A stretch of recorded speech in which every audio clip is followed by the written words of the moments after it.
हामी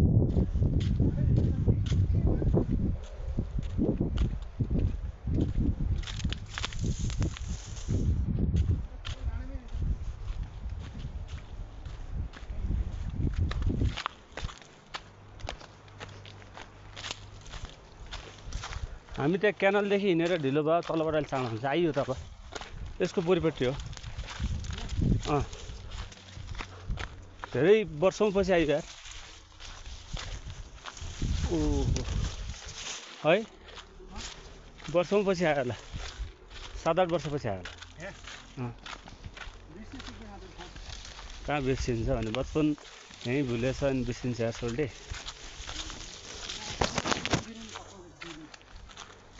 त्यहाँ हाम्रो भात पाक्ने हामी यता जलमुरी आइरहेछौँ माथि धुर्मुस पाइको यो चाहिँ हाम्रो हिमालयको जग्गा यो अब किन्ने भन्दैछ गाई अब यहाँ कोही बेच्ने छ भने फाँटै लिने भनेर भिटेन भाइ आइसकेको छ यहाँ अब यहाँ ठाउँ कस्तो लाग्यो तपाईँ बस्ती पलाउनु पर्यो हामी गाउँमा मेरो त्यो छ नि के अरे यहाँ पानी माथितिर बग्ने त्यो ठाउँ नै हो केबल कार भनेछु पानी माथितिर बग्छ नि यो पूर्वतिर पानी पूर्वतिर बग्छ चल के गर्छ नि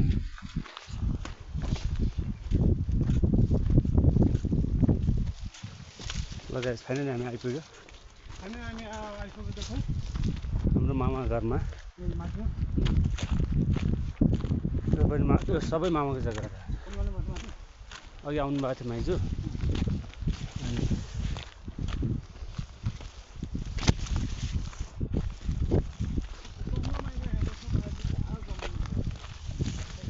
यहाँ रोड पुग्नुपर्छ होइन टिम्बुर कहाँ हुन्छ मच्चाइनो हुन्छ हामी पछि पाक्यो भने रातो हुन्छ त्यसो कालो हुन्छ मच्चाइनो भयो गाइस हाम्रो लोकल भाषामा मच्चाइनो भन्छ अब के भन्छ थाहा छैन यसको अब साइन्टिफिक नेम कसो छ होइन ठुल्ठुलो पाकिसकेको छ है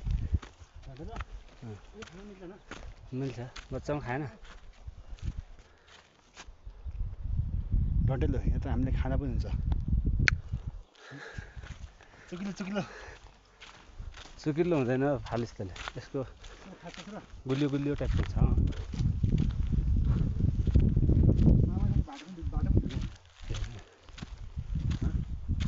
मकै नटेको तल मकै नटेको हुने स्याउ बगैँचा सोलसँग त्यो के अरे सनफ्लावरको बिउ छ दिएन मलाई हुन्छ सनफ्लावर अहिले फुलेकै छैन होला नि अलि लाउँदा हुन्छ न अलि बिरुवा नि फलिसक्यो होइन बिउ माइजू कुकुर गर्दा टोक्न सक्दैन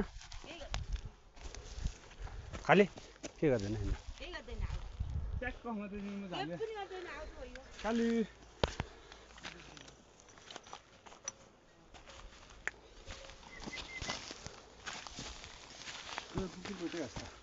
मामा सन्चै हुनुहुन्छ